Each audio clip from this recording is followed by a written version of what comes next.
देवगिरी कस्बा कन्नौज शहर के अधीन कई छोटे कस्बों में से एक है और यह महान शिवी राज्य का हिस्सा है। इस समय घुड़सवारों का एक समूह धीरे धीरे कस्बे में प्रवेश कर रहा था। उनका नेता एक कवच पहने हुए व्यक्ति था जिसका चेहरा दृढ़ था। वह कन्नौज शहर के 5 भेड़िया रक्षकों में से एक आकाश था। दूसरा व्यक्ति एक नौजवान था जिसके चेहरे की बनावट नाजुक थी। उसने नीली कमीज पहनी थी और उसमें विद्वान जैसी आभा थी। इस नौजवान का नाम आरव था, जो देवगिरी कस्बे के प्रतिहार परिवार का दूसरा बेटा था। उसने 17 साल की उम्र में शाही परीक्षा पास की थी और दूर दूर तक उसकी ख्याति फैल गई थी। आरव द्वितीय मास्टर उन विद्वानों से अलग हैं जिनसे मैं पहले मिला है। भले ही वह कमजोर दिखता हो, वह एक उत्कृष्ट घुड़सवार है, यहां तक कि मेरे अधीन रक्षकों जितना अच्छा। आकाश ने कहा। महोदय, आप बहुत दयालु हैं, आरव ने हल्के से मुस्कुराते हुए कहा। मेरे बड़े भाई घोड़ों के व्यापार में हैं। मैं बचपन से घोड़ों के बीच रहा हूं, इसलिए मुझे कुछ अनुभव है। इसके अलावा चेतक बहुत समझदार है। यह कहते हुए आरव ने अपने नीचे के घोड़े को थपथपाया। चेतक नाम का यह घोड़ा आरव की तारीफ को समझता हुआ प्रतीत हुआ। उसने अपना सिर ऊपर उठाया और फुफकारा। उसकी आंखों में बुद्धिमत्ता की झलक थी। तभी पास में हलचल हुई और किसी ने चिल्लाया, यह अविश्वसनीय है। मैंने सुना है कि सेन परिवार की लड़की को अमर ने चुना है और वह अमर बनने वाली है। सेन परिवार की लड़की? कौन सा सेन परिवार? वह कीर्ति है जिसकी आरव के साथ शादी की बात चल रही है। यह खबर बहुत तेजी से फैल गई और आसपास के लोग इस बारे में बात करने लगे। कई लोग आरव को अजीब नजरों से देखने लगे। अमर? आरव ने धीरे से बुदबुदाया। उसकी अमरों के बारे में समझ अभी भी उन अस्पष्ट किंवदंतियों पर आधारित थी। क्या मानव शक्ति हवा और बारिश को बुला सकती है, आकाश को जला सकती है और समुद्र को उबाल सकती है? इसे अपनी आंखों से देखे बिना आरव को विश्वास नहीं था कि इस दुनिया में अमर हैं। अमर शब्द सुनते ही आकाश का शरीर कांप गया। उसके चेहरे का रंग बदल गया और उसकी आंखों की गहराई में डर की एक झलक दिखी। लेकिन आरव ने भौहें सिकोड़कर सोच में डूबे हुए इसे नोटिस नहीं किया। तभी आसमान में एक इंद्रधनुषी रोशनी तेजी से चमकी। यह आरव और अन्य लोगों के सिर के ऊपर से गुजरी, लेकिन फिर वापस लौटी और हवा में रुक गई। लोगों ने सहज रूप से ऊपर देखा और 3 लोगों को किसी सहारे के हवा में खड़ा देखा, जैसे कि कोई अदृश्य शक्ति उन्हें थाम रही हो। आरव का चेहरा थोड़ा बदल गया। अमर, यह तरीका सामान्य दुनिया के लोगों की समझ और बुद्धि से परे था। देवता प्रकट हुए, कृपया मुझे आशीर्वाद दें। अमर! आसपास की भीड़ लगभग पूरी तरह से जमीन पर घुटनों के बल बैठ गई। उनके चेहरों पर श्रद्धा थी और वे प्रार्थना कर रहे थे। आकाश की गतिविधियां भी बहुत तेज थीं। वह घोड़े से उतरा, घुटनों पर बैठ गया और जोर से चिल्लाया, कन्नौज शहर का एक साधारण नागरिक आकाश अमर को प्रणाम करता है। आकाश के इस कृत्य ने आरव को चौंका दिया। 5 भेड़िया रक्षकों में से एक के रूप में आकाश कन्नौज शहर के सैकड़ों मील के क्षेत्र में बहुत शक्तिशाली था, लेकिन उसने भी अमर को देखते ही बिना झिझक घुटने टेक दिए। पलक झपकते ही आरव अपने घोड़े पर खड़ा होकर घुटने टेके हुए लोगों की काली भीड़ में एक बगुले की तरह अलग दिख रहा था। दबाव हर तरफ था। आरव कुछ पल के लिए चुप रहा, फिर चेतक से कूद गया और ऊपर देखा। हवा में बीच में खड़ा व्यक्ति एक लंबा नीला लबादा पहने हुए था। उसका चेहरा ठंडा था। उसकी संकरी आंखें नीचे की भीड़ को देख रही थीं और उसकी भौहों में एक घमंड था जो हर चीज से ऊपर प्रतीत होता था।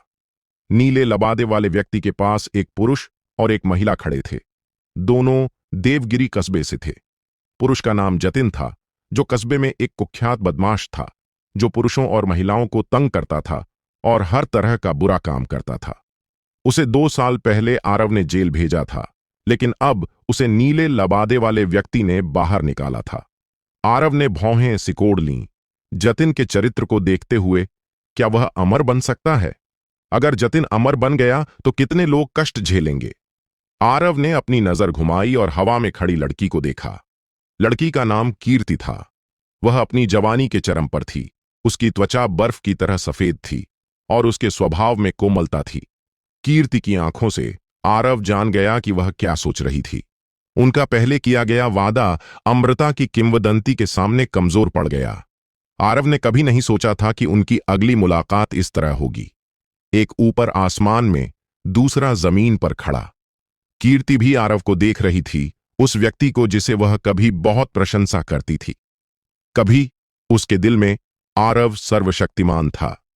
आरव ने 3 साल की उम्र में पढ़ना शुरू किया, 7 साल की उम्र में 4 पुस्तकों और 5 शास्त्रों से परिचित हो गया, 12 साल की उम्र में विद्वान की परीक्षा पास की और 17 साल की उम्र में शाही परीक्षा पास की।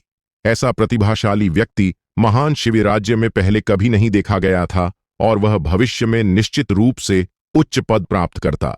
प्रतिहार परिवार के बड़े बेटे की रुकावट के कारण आरव ने कभी मार्शल आर्ट नहीं सीखा, लेकिन कीर्ति का मानना था कि अगर आरव ने मार्शल आर्ट सीखा होता तो वह भी जनरल बन सकता था और उसे सम्मान का खिताब मिल सकता था। लेकिन अब कीर्ति को पता चला कि वह गलत थी।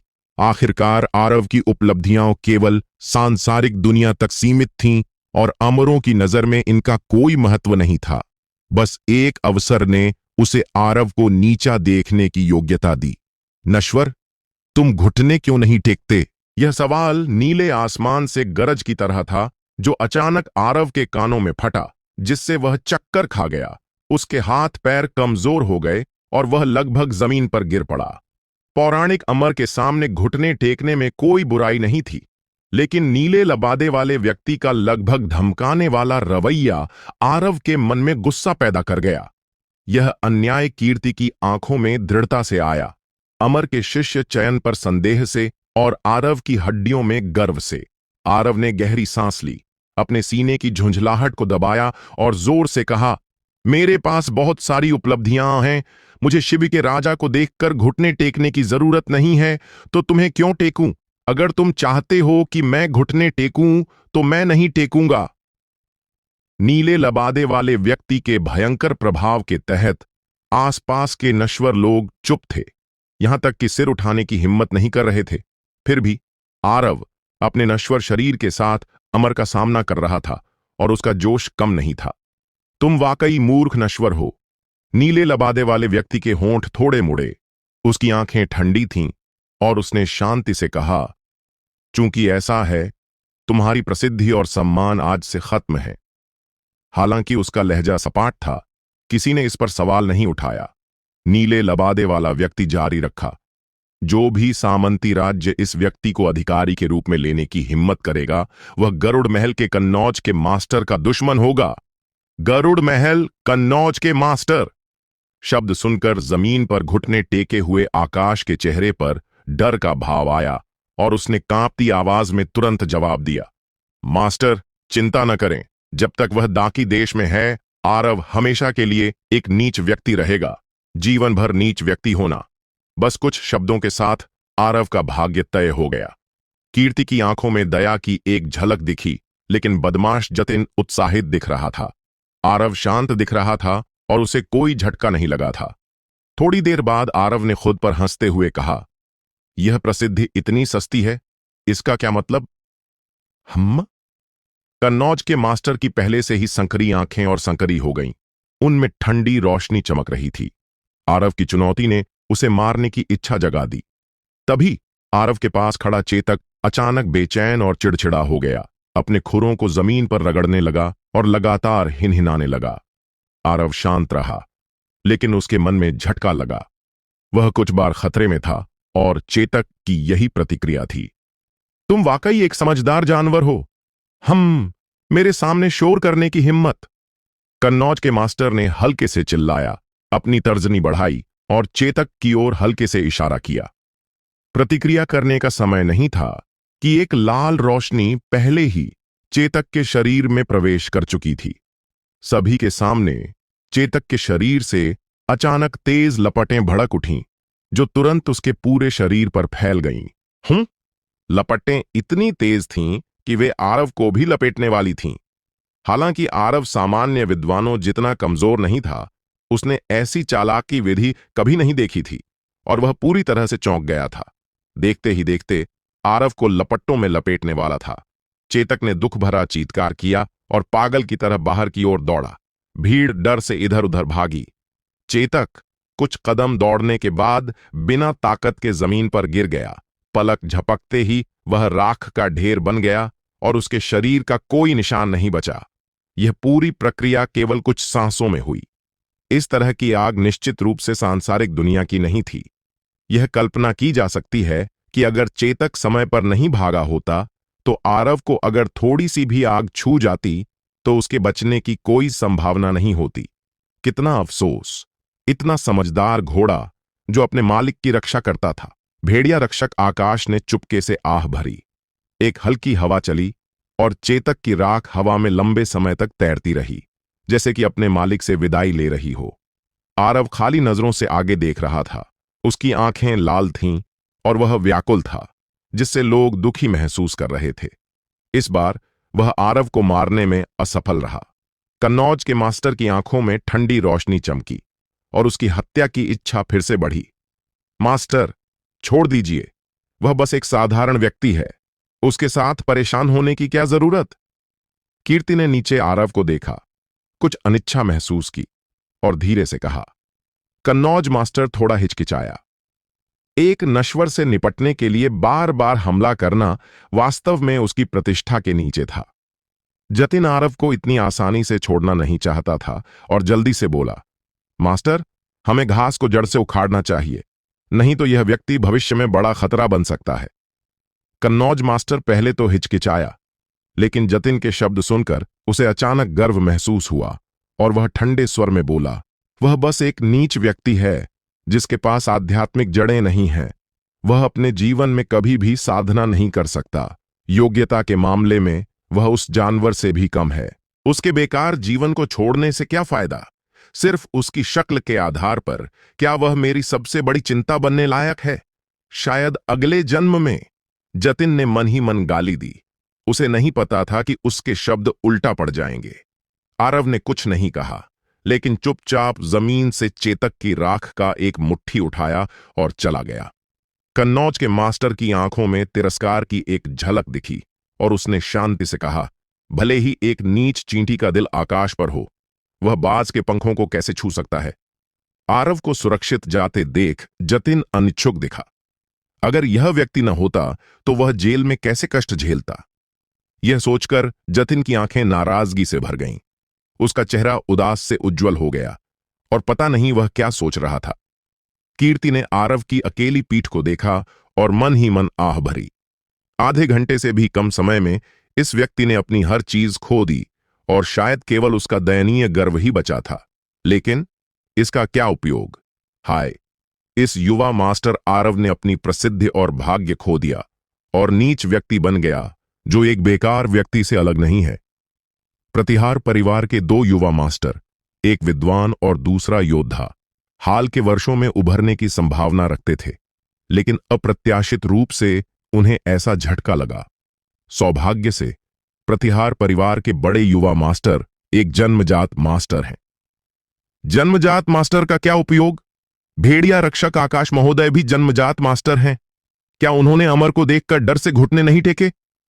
अमर ने कहा कि प्रतिहार परिवार के दूसरे युवा मास्टर आरव के पास साधना करने की योग्यता भी नहीं है। मुझे डर है कि वह निराशा में मर जाएगा। आरव ने सिर झुकाया, जैसे कि उसे दूसरों की चर्चाओं का पता ही न हो, और चुपचाप आगे बढ़ा। आरव, रुको। आवाज बहुत परिचित थी, लेकिन संबोधन थोड़ा अपरिचित था। आज से पहले उसके पीछे की महिला हमेशा उसे प्यार से भाई आरव कहती थी। आरव बिना रुके आगे बढ़ता रहा। कीर्ति ने उसे पकड़ा। उसकी नाक की नोक पर थोड़ा पसीना था, उसकी भौहें थोड़ी सिकुड़ी थीं और वह हाँफ रही थी। आरव, तुम पढ़ाई से मूर्ख हो गए हो। अभी घुटने टेकने में क्या बड़ी बात थी? कोई बात नहीं, लेकिन मैं नहीं चाहता, आरव ने हल्के से कहा। आरव नहीं रुका। कीर्ति पहले से ही नाराज थी और ये शब्द सुनकर वह और अधिक नाराज हो गई। उसने तेजी से कुछ कदम आगे बढ़ाए और आरव का रास्ता रोक लिया। आरव, जागो! कीर्ति ने आरव की आंखों में देखा और चिल्लाया, बदला लेने की सोच भी मत। यह असंभव है। तुम 17 साल के हो और तुम मार्शल आर्ट सीखने की सबसे अच्छी उम्र को चूक गए हो, और तुम में आध्यात्मिक जड़ें नहीं हैं, इसलिए तुम बिल्कुल साधना नहीं कर सकते। भले ही तुम मार्शल आर्ट सीख कर अधिग्रहित या जन्मजात स्तर तक पहुंच जाओ, तुम केवल नश्वर की ताकत तक सीमित रहोगे और तुम अमर के एक प्रहार को नहीं झेल पाओगे। आरव चुप रहा, बस कीर्ति को चुपचाप देखता रहा। कीर्ति आरव की नजरों का सामना नहीं कर सकी। उसने सिर झुका लिया और धीरे से कहा, हमारा एक समझौता था और मैं तुम्हें सैन परिवार की मदद करने के लिए धन्यवाद देती हूं, लेकिन वह सब अतीत की बात है और अब से हम दो अलग अलग संसारों से हैं। आरव मुस्कुराया और अपनी भौहें थोड़ा उठाईं। तुम्हारा संसार बहुत शानदार है, कीर्ति ने कहा। जतिन और मैं कल मास्टर के साथ देवगिरी कस्बा छोड़ देंगे। हम अब तुमसे विदाई लेने आए हैं और इन बेकार चीजों पर तुमसे बहस नहीं करना चाहते। तुम जा सकती हो। आरव तुम्हें विदा नहीं करेगा। अगर भाग्य हुआ तो फिर मिलेंगे। आरव ने रुचि खो दी और कीर्ति के पास से चला गया। जैसे ही दोनों एक दूसरे के पास से गुजरे, कीर्ति ने धीरे से फुसफुसाया, हमारा रिश्ता खत्म हो गया। हम अब अमर और नश्वर अलग हैं। मुझे डर है हम फिर कभी नहीं मिलेंगे। आरव एक पल के लिए रुका, फिर बिना कुछ कहे चला गया। इस झटके ने आरव की पूरी दुनिया की अवधारणा को उलट दिया। पता चला कि इस दुनिया में वाकई अमर हैं और किसी भी अमर की शक्ति एक बड़े देश से भी अधिक है। गरुड़ महल की तो बात ही छोड़ दें। प्रसिद्धि और भाग्य खोना आरव के लिए कुछ भी नहीं था, लेकिन वह बचपन से चेतक के साथ था। उसकी नजर में चेतक अब केवल एक घोड़ा नहीं था, बल्कि एक रिश्तेदार की तरह था। थोड़ी देर बाद आरव अपने हवेली में पहुंच गया। यह हवेली बड़ी नहीं थी और बहुत सुनसान थी, जिसमें केवल कुछ कमरे थे। यह आरव को उसके बड़े भाई विशाल ने तब उपहार में दी थी जब उसने 12 साल की उम्र में शाही परीक्षा पास की और विद्वान बना। आरव ने चेतक की राख को पकड़ा और आंगन के बीच में एक आड़ू के पेड़ के पास गया और उसे दफना दिया। चेतक, यह आड़ू का पेड़ मैंने खुद लगाया था। अब से तुम दोनों एक दूसरे के साथ ही रहोगे। एक दिन मैं कन्नौज के मास्टर का खून तुम्हारी राख पर छिड़कूंगा। आरव की आंखें थोड़ी लाल थीं। वह आड़ू के पेड़ के पास चुपचाप लंबे समय तक खड़ा रहा, फिर धीरे धीरे मुड़ा। जब वह मुड़ा, आरव ने एक व्यक्ति को देखा। वह एक लाल लबादा पहने हुए महिला थी। वह बहुत सुंदर थी, न तो आकर्षक न ही भड़कीली, और बिना किसी मेकअप के वह ऐसी लग रही थी जैसे किसी चित्र से बाहर निकली हो।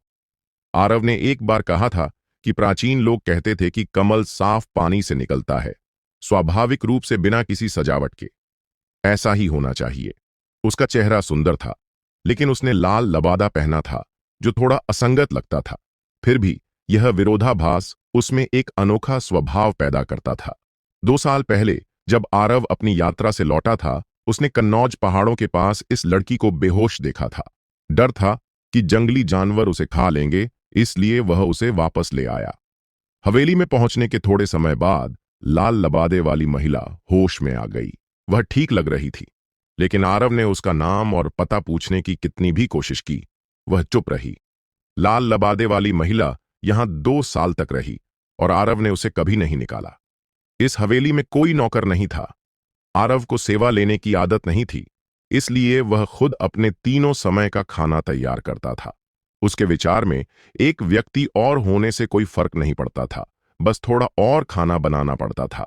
पिछले 2 सालों में हर बार जब आरव खाना तैयार करता था, वह एक हिस्सा निकालता और लाल लबादे वाली महिला के दरवाजे पर रख देता। दरवाजा खटखटाता और फिर चला जाता। लाल लबादे वाली महिला शायद ही कभी दिखाई देती थी। आरव ने उसे कभी हवेली से बाहर जाते नहीं देखा और दोनों के बीच बातचीत 5 वाक्यों से ज्यादा नहीं हुई। देवगिरी कस्बे के लोगों की तो बात ही छोड़ दें, प्रतिहार महल में भी किसी को उसके अस्तित्व का पता नहीं था। महिला का नाम रोशनी था। वह एकांत प्रिय थी और कम बोलती थी। आरव को बस इतना ही पता था। आरव को नहीं पता था कि रोशनी कब उसके पीछे खड़ी हुई, लेकिन आज रोशनी की आंखों में जब वह उसे देख रही थी, कुछ अजीब था जिसे बयान करना मुश्किल था। आरव ने उसकी ओर सिर हिलाया और कमरे में वापस चला गया। 2 साल के संपर्क के बाद दोनों पक्ष इस अभिवादन के तरीके के आदी हो चुके थे और आरव जानता था कि भले ही वह बोले, रोशनी ध्यान नहीं देगी। आरव ने दरवाजा कसकर बंद किया और कोने से एक करीब 1 फुट लंबा तेज चाकू निकाला। यह जंग से भरा था और पता नहीं कब से इस्तेमाल नहीं हुआ था। आरव ने लंबे समय तक टटोला, एक पत्थर ढूंढा, उस पर थोड़ा पानी छिड़का और उदास चेहरे और ठंडी आंखों के साथ चाकू को धार देना शुरू किया। थोड़ी देर बाद आरव को कुछ याद आया। उसने दरवाजा खोला और बाहर निकला।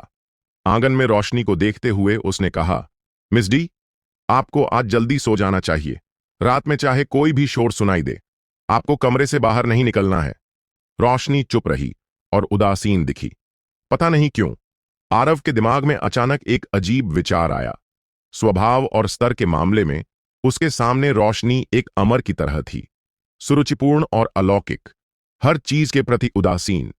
एक सच्चा अमर केवल इसलिए क्रोधित होकर किसी को चोट क्यों पहुंचाएगा कि कोई नश्वर घुटने टेकता है या नहीं? बेशक यह विचार केवल आरव के दिमाग में एक पल के लिए चमका। आरव ने आंगन के तहखाने से शराब का एक मटका निकाला, मिट्टी की मुहर तोड़ी और जानबूझकर रास्ते में कुछ शराब छलकाई जो उसके कमरे तक ले गई। दरवाजे पर पहुंचकर आरव ने अपना हाथ छोड़ दिया और शराब का मटका गिरकर टूट गया। शराब चारों ओर छलक गई और तेज गंध फैल गई। रोशनी ने पूरी प्रक्रिया देखी। उसके होंठों पर एक हल्की मुस्कान थी। आरव कमरे में चला गया। दरवाजा पूरी तरह बंद नहीं था, बल्कि आधा खुला था। कोने में आकर आरव ने चाकू को धार देना जारी रखा। आज की रात निश्चित रूप से अशांत होगी। आरव इंतजार कर रहा था, किसी का इंतजार। रात को चांद अंधेरा था और हवा तेज थी।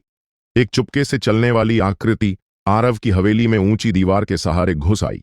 जब वह उतरा तो तेज आवाज हुई और काली छाया जल्दी से कोने में भाग गई। काफी फुर्तीली थी। थोड़ी देर बाद आंगन शांत था और कोई असामान्यता का संकेत नहीं था। काली छाया खड़ी हुई और अपनी कमर से एक चमकता हुआ खंजर निकाला। खंजर की ठंडी रोशनी के माध्यम से स्पष्ट रूप से पहचाना जा सकता था कि यह व्यक्ति जतिन था, जो कीर्ति के साथ अमर संप्रदाय में शामिल हुआ था। जतिन एक बदला लेने वाला व्यक्ति था। पहले वह प्रतिहार परिवार से थोड़ा डरता था और आरव की प्रसिद्धि से चिंतित था। अब आरव एक नीच व्यक्ति बन गया है, जबकि वह अमर संप्रदाय में शामिल होकर आसमान पर चढ़ गया है। वह आरव को इतनी आसानी से कैसे छोड़ सकता था? इसके अलावा अगर वह आज रात आरव को बिना किसी को पता चले मार सकता है, तो वह कल कन्नौज के मास्टर के साथ देवगिरी कस्बा छोड़ देगा। भले ही प्रतिहार परिवार को इसका पता चल जाए, वे उनके दरवाजे पर नहीं आएंगे, वरना कन्नौज के मास्टर क्रोधित होकर पूरे कबीले को नष्ट कर देगा। जतिन के पास कोई मार्शल आर्ट कौशल नहीं था, लेकिन वह ताकतवर था और सोचता था कि वह आसानी से एक कमजोर विद्वान से निपट सकता है। कुछ सावधान कदमों के बाद जतिन को शराब की हल्की सुगंध महसूस हुई। एक नजर डालते ही उसने एक कमरे के दरवाजे पर एक टूटा हुआ शराब का मटका देखा। हाँ, जतिन ने राहत महसूस की और क्रूरता से मुस्कुराया। आखिरकार तुमने कभी कोई तूफान नहीं देखा, फिर भी तुम शराब में अपने दुख डुबाने की कोशिश कर रहे हो। मुझे डर है कि तुम अब पूरी तरह नशे में हो। यह एकदम सही है। मैं तुम्हारे हाथों और पैरों की नसें काट दूंगा और फिर धीरे धीरे तुम्हें यातना दूंगा। जतिन अकड़कर कमरे के दरवाजे तक गया और देखा कि यह आधा खुला था। उसने दरार से अंदर झांका और देखा कि बिस्तर पर कोई व्यक्ति लेटा हुआ प्रतीत हो रहा था, लेकिन रोशनी मंद थी और वह स्पष्ट रूप से नहीं देख सका। जतिन ने ज्यादा नहीं सोचा। उसके चेहरे पर क्रूरता थी। उसने दरवाजा खोला और अंदर दौड़ पड़ा। कमरे में शराब की गंध और तेज हो गई। जतिन ने भौहें सिकोड़ लीं और पैरों के बल बिस्तर की ओर बढ़ा। जैसे ही जतिन बिस्तर के पास आया, एक छाया दरवाजे के पीछे से चुपके से निकली, जैसे कि अंडरवर्ल्ड का भूत। अचानक अंधेरे में एक ठंडी रोशनी चमकी और इससे पहले कि जतिन प्रतिक्रिया दे पाता, उसे अपनी गर्दन पर हल्की ठंडक और चुभन महसूस हुई और एक ठंडी आवाज उसके कानों में गूंजी, अगर तुम हिले तो मैं तुम्हें मार दूंगा। पल भर में जतिन की पीठ पर ठंडक दौड़ गई और उसके शरीर के सारे बाल खड़े हो गए। भले ही उसके पास 1000 पाउंड की ताकत थी, जतिन उसका एक टुकड़ा भी इस्तेमाल नहीं कर सका। वह अच्छी तरह जानता था कि उसकी गर्दन के पास जो था वह निश्चित रूप से एक तेज हथियार था जो आसानी से उसके गले को भेद सकता था। तुम कौन हो? जतिन घबरा गया। उसे ऐसा लग रहा था जैसे उसका गला भेद दिया गया हो और गर्म तरल उसकी गर्दन से नीचे उसकी छाती तक बह रहा हो। यह अनुभव भयानक था, ऐसा लग रहा था जैसे उसकी जीवन शक्ति धीरे धीरे खत्म हो रही हो, लेकिन वह कुछ भी करने में असमर्थ था। अचानक जतिन को लगा कि उसके बाल अचानक खींचे गए और पीछे की ओर झटके से खींचे गए। उसके सिर की खाल में फटने जैसा दर्द हुआ, जैसे कि वह लगभग उखड़ गई हो। आह! जतिन दर्द से चिल्लाया। तीव्र दर्द और तेज ब्लेड से मौत के खतरे की उत्तेजना के तहत जतिन के पैर कमजोर हो गए और वह धड़ाम से घुटनों पर गिर गया। जतिन ने कभी मौत को इतने करीब नहीं महसूस किया था। देखो मैं कौन हूं? पीछे से फिर से आवाज आई, ठंडी और भयावह, जैसे कि अंडरवर्ल्ड का भूत जो बदला लेने आया हो। जतिन ने एक अजीब मुद्रा में रखा, सिर पीछे की ओर झुका, पूरी कोशिश से अपनी आंखें खोलकर ऊपर देखने की कोशिश की। यह दृश्य देखकर जतिन डर से मर गया। अंधेरे में आरव का चेहरा उदास था और उसकी भौहों में हत्या की भावना थी। उसमें विद्वान की कोई आत्मा नहीं बची थी। उसकी आंखें डरावनी रूप से चमक रही थीं और उसकी नजर उसके हाथ में चाकू से भी तेज लग रही थी। इस पल में जतिन ने वास्तव में आरव की हत्या की मंशा और दृढ़ता को महसूस किया। ओह नहीं, आरव ने अपनी प्रसिद्धि खो दी और नीच व्यक्ति बन गया। वह वाकई मुझे मारना चाहता है। नहीं, मैं अमर बनने वाला हूं, मैं मर नहीं सकता। पल भर में जतिन के दिमाग में हजारों विचार चमके और अंत में सब जीवित रहने की तीव्र इच्छा में बदल गए। जतिन ने कांपती आवाज में कहा, तुम मुझे नहीं मार सकते। मास्टर को पता चलेगा कि तुम मरने से नहीं बच पाओगे। हा, आरव हंसा और बोला, मैं अब एक बेकार व्यक्ति हूं। मैं किसी को अपने साथ ले जाने वाला था। यह तुम्हारा दुर्भाग्य है कि तुम मुझसे टकरा गए। फिर मुझे दोष मत देना। अंधेरे में आरव की मुस्कान जतिन की नजर में विशेष रूप से डरावनी लग रही थी। उस शांत लहजे ने जतिन को और डरा दिया। पागल, आरव पागल है। इस विचार के खत्म होने से पहले जतिन ने महसूस किया कि उसकी गले पर तेज चाकू फिर से हिला। जतिन का मनोबल तुरंत टूट गया क्योंकि चुभने वाला दर्द की लहरें आईं। युवा मास्टर आरव, कृपया मेरी जान बख्श दें। मैं फिर कभी बुराई नहीं करूंगा।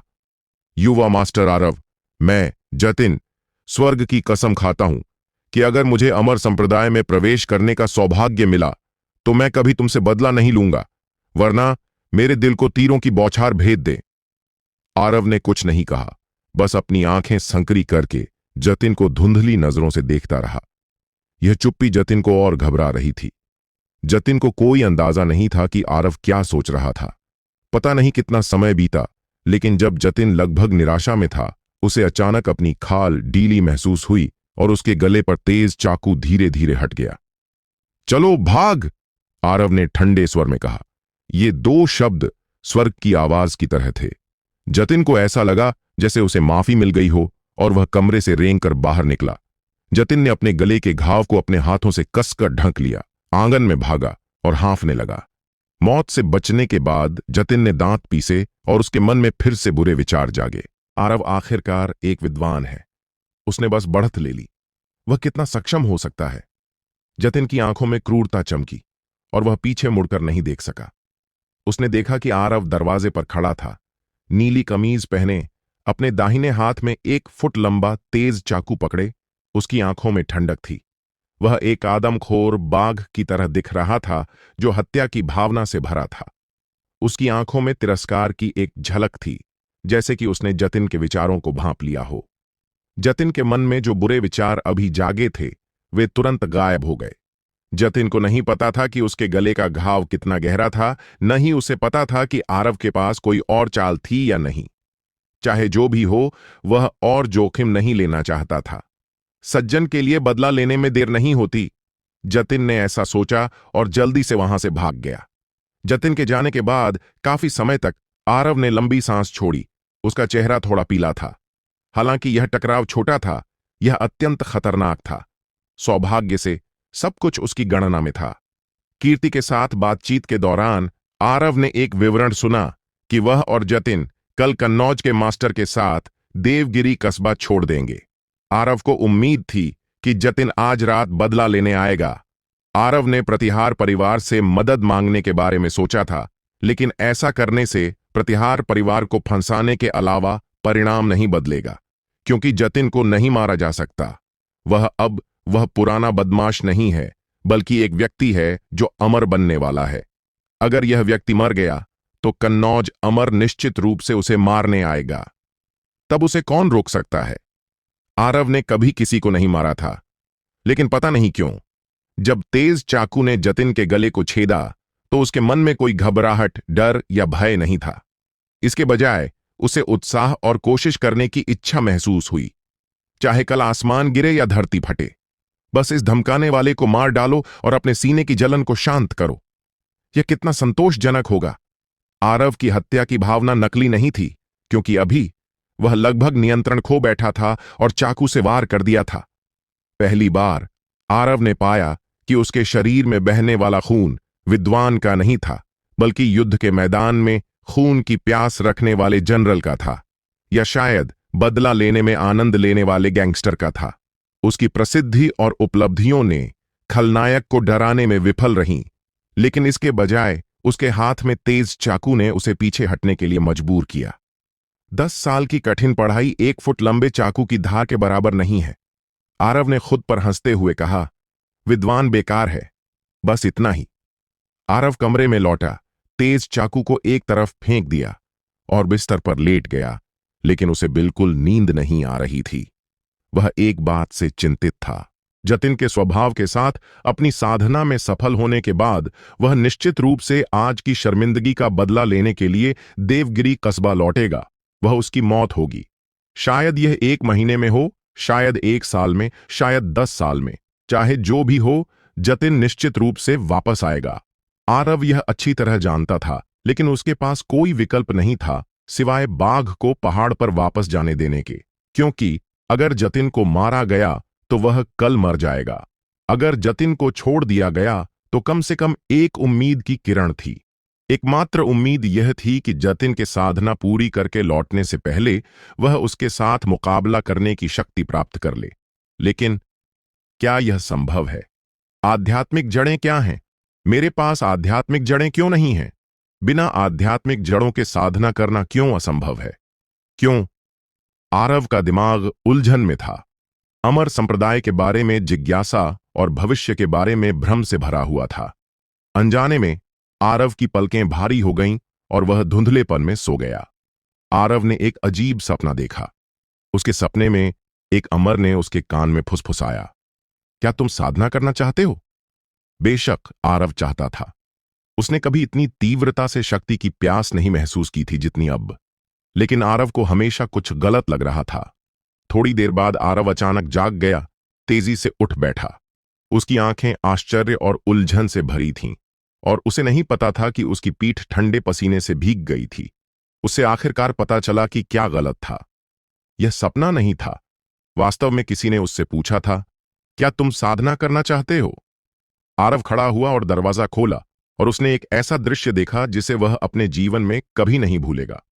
आंगन में आड़ू के पेड़ के ठीक बगल में एक खून लाल लबादा पहने सुंदर महिला खड़ी थी। उसकी सुंदर आंखें चमक रही थीं और वह उसे चुपचाप देख रही थी।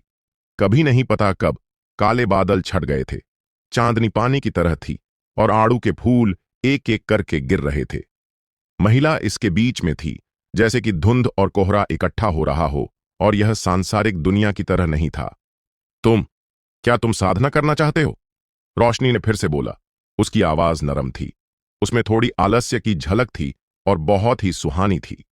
आरव ने गहरी सांस ली और धीरे धीरे अपनी शांति वापस पाई।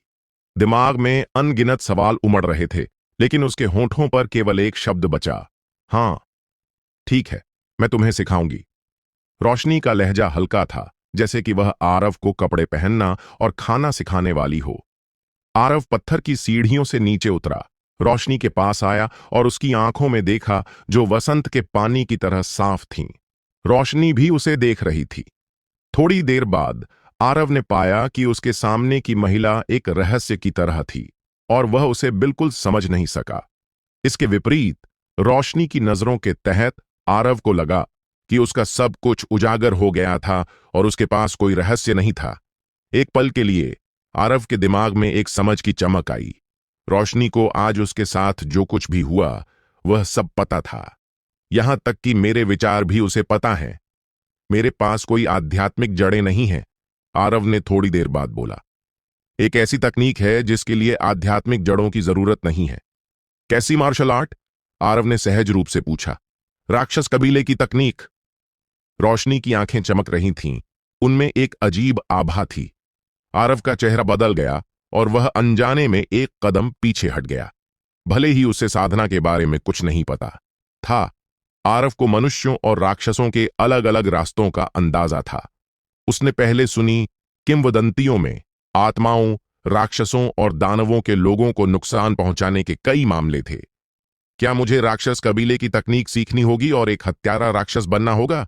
लेकिन केवल एक छोटी सी चुप्पी के बाद आरव ने अपना मन बना लिया। मैं सीखूंगा। आरव नहीं जानता था कि वह भविष्य में क्या बन जाएगा, लेकिन वह जानता था कि अगर उसने इस अवसर को नहीं लिया तो जब जतिन जल्द ही लौटेगा तो वह निश्चित रूप से मर जाएगा। भविष्य की तो बात ही छोड़ दें। रोशनी को बिल्कुल आश्चर्य नहीं हुआ, जैसे कि उसे पहले से ही उम्मीद थी कि आरव सहमत होगा। उसने जारी रखा, अगर तुम इस राक्षस कबीले की तकनीक को सीखना चाहते हो तो तुम्हें 2 शर्तें माननी होंगी। पहली, मेरी पहचान या उत्पत्ति के बारे में मत पूछना, मैं तुम्हें सिखाऊंगी और तुम सीखोगे। दूसरी, तुम्हें इस तकनीक को किसी और को देने की अनुमति नहीं है। ठीक है, आरव ने सिर हिलाया। रोशनी ने जोड़ा, एक बात और, अगर तुम इस विधि का अभ्यास करना चाहते हो तो तुम्हें अकल्पनीय खतरों का सामना करना पड़ेगा और तुम किसी भी समय अपनी जान गंवा सकते हो। मुझसे यह उम्मीद मत करना कि मैं तुम्हें बचाऊंगी। आरव ने शांतिपूर्वक मुस्कुराया। जीवन और मृत्यु भाग्य से तय होते हैं, धन और सम्मान स्वर्ग से। अगर तुम्हारे कोई सवाल हैं तो पूछो। रोशनी ने हल्के से मुस्कुराया। यह पहली बार था जब आरव ने 2 साल में रोशनी को मुस्कुराते देखा। वह अचानक चकित हो गया और थोड़ा हक्का बक्का रह गया, लेकिन पलक झपकते ही आरव की आंखें फिर से स्पष्ट हो गईं और उसने गहरी आवाज में पूछा, आध्यात्मिक जड़ें क्या हैं? साधना क्या है? कन्नौज के मास्टर ने क्यों कहा कि बिना आध्यात्मिक जड़ों के साधना नहीं की जा सकती? साधना को सत्य की साधना या दिव्यता की साधना भी कहा जा सकता है। साधना की 3 सबसे प्राचीन शाखाएं मानव जाति में फैली हैं, अमर, बौद्ध और राक्षसी। तथाकथित आध्यात्मिक जड़ें वह हैं जिन्हें अमर संप्रदाय कहते हैं, बौद्ध संप्रदाय उन्हें बुद्धि जड़ें कहते हैं और राक्षस संप्रदाय उन्हें राक्षस बीज कहते हैं। ये सब समान हैं। अगर तुम एक इंसान हो और तुम में आध्यात्मिक जड़ें नहीं हैं तो तुम वास्तव में इन तीनों संप्रदायों में से किसी में शामिल नहीं हो सकते। आरव समझ गया कि रोशनी का मतलब था कि राक्षसों की साधना के लिए आध्यात्मिक जड़ों की जरूरत नहीं है। रोशनी ने जारी रखा, मनुष्यों के पास 5 इंद्रियां हैं, दृष्टि, श्रवण, गंध, स्वाद और स्पर्श। आध्यात्मिक जड़ें 6ठी इंद्रिय के समान हैं और स्वर्ग और पृथ्वी के बीच आध्यात्मिक ऊर्जा को महसूस करने की कुंजी है। आरव को अचानक समझ आया, बिना आध्यात्मिक जड़ों के कोई स्वर्ग और पृथ्वी की आध्यात्मिक ऊर्जा के अस्तित्व को देख नहीं सकता और स्वाभाविक रूप से साधना नहीं कर सकता। आरव ने फिर पूछा, क्या साधना में भी अलग अलग स्तर होते हैं? कन्नौज के मास्टर किस स्तर का साधना करने वाला है?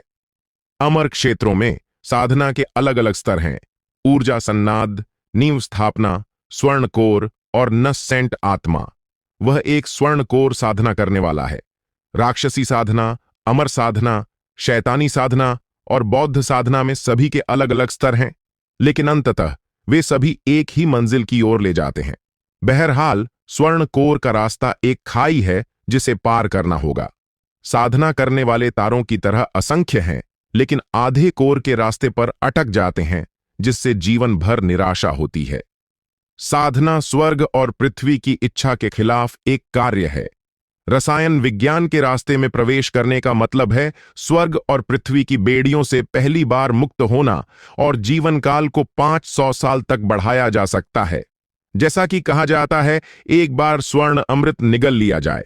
मुझे एहसास होता है कि मेरा भाग्य स्वर्ग द्वारा निर्धारित नहीं है। रोशनी ने कहा, तुम जो राक्षस कबीले की तकनीक सीखने जा रहे हो वह 9 अध्यायों में बंटी है। पहला अध्याय शरीर को मजबूत करने के बारे में है, दूसरा नसों को मजबूत करने के बारे में, तीसरा हड्डियों को गढ़ने के बारे में, चौथा अस्थिरस काटने के बारे में, पांचवां, आंतरिक अंगों को शुद्ध करने के बारे में। छठा, छिद्रों को खोलने के बारे में। और सातवां, अमृत बनाने के बारे में।